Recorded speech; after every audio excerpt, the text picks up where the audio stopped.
Umar, dunyoda nechta materik bor? 6'da Aytib ber. Osiyo, Afrika, Yevropa, Amerika, Avstraliya, Antarktida. Mashalloh, dunyoda nechta okean bor? 5'ta Aytib ber.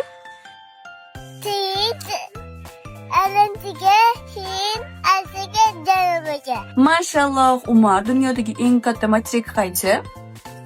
Osiyo, Mashalloh, eng kichkinasi-chi?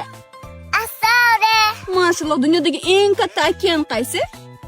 Tinch, Mashalloh. Umar, dunyodagi eng baland tog' qaysi? Everest, Dunyodagi eng uzun daryo qaysi? Amazon, Mashalloh. Dunyodagi eng katta sahro qaysi? Sahara, Mashalloh. Dunyodagi eng tez hayvon qaysi? Gepard, Dunyodagi eng katta hayvon qaysi? Git, Mashalloh. Dunyodagi eng kichkina qush qaysi? Kalbi, Mashalloh. Umar, dunyodagi eng katta davlat qaysi?